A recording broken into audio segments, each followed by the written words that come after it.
আমি ওনার নামে ঢাকায় যে মামলা করবো। ও বারবার আমার গায়ে হাত দিচ্ছে, ও বারবার গায়ে হাত দিচ্ছে, মানে ও মাস্টার নিতে ছুটি হতে পারে।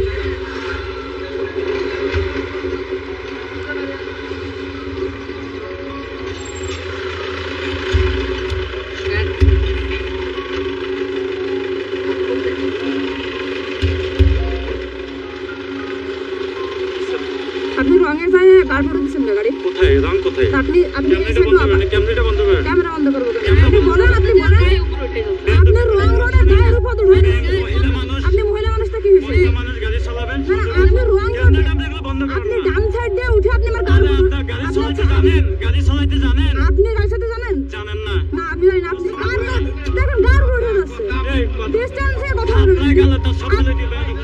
ক্যামেরাটা বন্ধ কর, ক্যামেরাটা বন্ধ কর, ক্যামেরাটা বন্ধ কর। এটা আমি তোকে বলি, তোমার বাইরে তুমি আমি আজ গান করে কথা সুন্দর করে শোনো। ক্যামেরাটা বন্ধ করতে বলছি তোমাকে। আমার ক্যামেরা বন্ধ করতে সমস্যা কি? বলক টলক এগুলো ক্যামেরা বন্ধ করো না। আপনি গায়ে হাত দিচ্ছেন না, কি আবু? গাড়ির নাম্বার কত? গাড়ি নাম্বার নাও।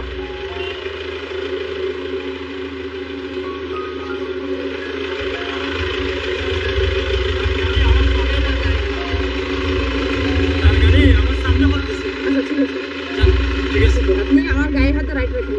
আমি আপনার গায়ে হাত দিছি, আপনার গায়ে হাত দিছি। আপনি আমার গায়ে হাত দেননি? আপনি ক্যামেরাটা বন্ধ করতে বলছি না? আমার ক্যামেরা অন থাকলে আপনার সমস্যা কি? তুমি আমার গাড়ির সামনে পড়তে বলেছিল না? আপনি কি করছেন বলেন তো? আপনি কি করছেন? আমি আমার বলছি বাইরে বলেন, আপনি এইভাবে হাত দেখবেন। আমি এর জন্য আগে আমার নিজের থেকে মহিলা মানুষ, এই যে আপনি আমার আপনি হাত তুলে কথা বলার এটা কিছু নেই। আপনি হাত তুলে কথা বলার এটা কিছু না। আপনি কিছু না। ছেলে মানুষের রাইট না সাইড করে সাইড করতে বলছি। আপনি বারবার গায়ে হাত দিচ্ছেন। আপনার কি আমার গায়ে হাতে রাইট আছে? আমি কি আপনার গায়ে হাত দিছি? এই মিথ্যা কথা কেন বলতেছেন? আমার হেলমেটে হাত আপনি দিয়ে মিথ্যা কথা গায়ে হাত বলতেছেন। আপনি বারবার আপনারা বলছে ক্যামেরা বন্ধ করেছে। ভাই, ও বারবার আমার গায়ে হাত দিচ্ছে, যদি অনেক ও বারবার গায়ে হাত দিচ্ছে, মানে ও মাস্টার নিতে ছুটি হতে পারে। মারামারি করবেন ওর সাথে? হ্যাঁ, উনি রীতিমতো গায়ে হাত দিচ্ছে, মানে উনি মারতেছে। ভালো হচ্ছে না, মানুষ দেখতেছে, আমরা দেখতে ভাই কারণে অকারণে মানুষের উপর এত ক্ষোভ থাকতে পারে মানুষের, আমি ওনাকে না দেখলে বুঝতাম না। আমার উপর ওনার কিসের এত ক্ষোভ আমি তাও জানি না। তো ওনার ব্যবহার মানে এত বাজে ছিল, মনে হচ্ছিল কি মানে কি নাকি হয়ে গেছে, উনি বিশাল কিছু হয়ে গেছে। উনি রেড কিসেনের গাড়ি চালাই, নিজেকে বিশাল কিছু ভাবতেছিল। মানে আমরা দুইজন মেয়ে ছিলাম বলে উনি এমন ভাবে ধরেছে, মানে দেখছেন তো কতবার আমার উপর আক্রমণ করছে। ওইখানে যদি আমার জায়গায় অন্য কোনো মানুষ থাকতো বা অন্য কেউ থাকতো, ওইখানে কি হইতো আমি জানি না। কিন্তু উনার ব্যবহার, উনি অনেক গালিগালাজও করছে, যেগুলো আমি ফেসবুকের বিভিন্ন সমস্যার কারণে আমি সেই গালিগুলো কেটে দিছি। যে কোনো মানুষ, আমি আপনি বা যেই হই না কেন, আমরা যখন রাস্তায় গাড়ি নিয়ে উঠবো, সে যে কোনো গাড়ি, আমাদের প্রচুর ধৈর্য থাকতে হবে। এখন আপনি রেড কিসেনের গাড়ি চালান বলে আপনি রাস্তাঘাটে নেমে একটা মানুষের সাথে এভাবে ব্যবহার করবেন, এটা রেড কিসেনের ড্রাইভার হিসেবে এটা কেউই আশা করে না। উনি নিজের থেকেই পিছন দিকে আমাকে মেরে দিতে গেছে। আর মেনলি হয়েছে ওনার সাথে ঝামেলাটা হয়েছে, সামনে প্রচুর পরিমাণে জ্যাম ছিল, উনি বারে আমার কাছে হরেন দিয়ে সাইড যাচ্ছে। তো আমার সামনে যদি 20টা গাড়ি থাকে, ওনাকে আমি কিভাবে সাইড দিব? আর আমি কেন সাইড দিব না? আমার বাইকটা ছোট, ওনা তো বড় গাড়ি, আর আমি তো পুরো রাস্তাটা চালাইতে পারি না। মানে উনি মাফিয়াগিরি করতেছিল, ওনার রেড কিসেনের গাড়ি, উনি অনেক বড় গাড়ি চালাচ্ছে। আর একটা বিষয় হচ্ছে, একটা ড্রাইভারের ব্যবহার এমন জঘন্য হয় কিভাবে, যে গাড়ি চালায়, যে এত বড় একটা গাড়ি চালায়, রেড কিসেনের গাড়ি। স্যার আসসালামু আলাইকুম, একটা কথা বলতাম। আসসালামু আলাইকুম। জি, বলতেছি যে আমরা টুরিস্ট হয়ে ঘুরতে আসছি।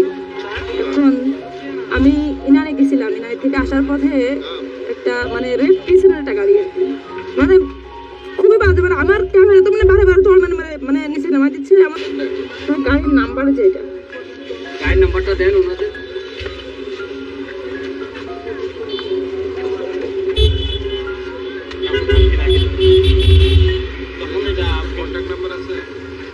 ঝামেলা তো হয়েছে রাস্তা, আমি তো ওনাকে চিনি না, কন্ট্যাক্ট নাম্বার থাকবে কিভাবে বলেন?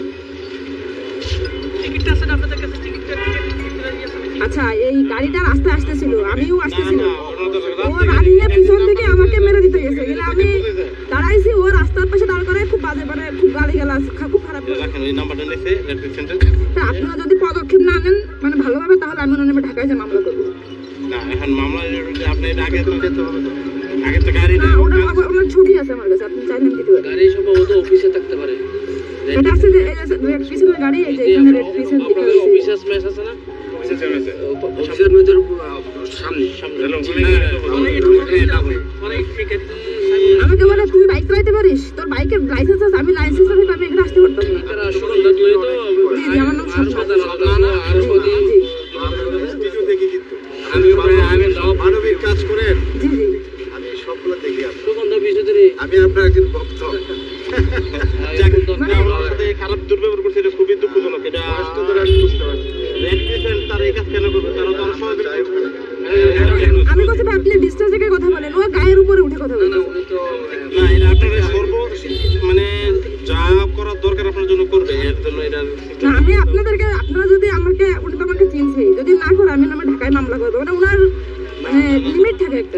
না, আচ্ছা, আগে দেখেন, আগে দেখেন করে দেখি আমরা। ওনারা কি করতে গেছে আমি কিন্তু প্রচুর পরিমাণে ঘুরি, বাংলাদেশের বিভিন্ন জেলায় গেছি। এই এমন ঘটনা আমার সাথে লাইফে ফার্স্ট ঘটছে। তো উনার ব্যবহার সত্যি মানে খুবই, আমি অনেক কষ্ট পেয়েছি। মানে আমি যখন পুলিশকে অভিযোগ দিচ্ছিলাম, আমি মানে কান্নার জন্য কথা বলতে পারতেছিলাম না। আমার এত খারাপ লাগতেছিল, মানে আমার লাইফে কখনো এমন ঘটনা ঘটেনি। আমার মানে এই আমি প্রায় 52-53টা জেলা ঘুরেছি বাংলাদেশের, মানে আমার সাথে এমন ঘটনা কখনোই ঘটেনি। উনি কেন এমন ব্যবহার করছে আল্লাহ জানে, আমি জানি না। তো আমি ব্যক্তিগতভাবে খুবই কষ্ট পাইছি, অনেক বেশি কষ্ট পাইছি ওনার এমন ব্যবহারে।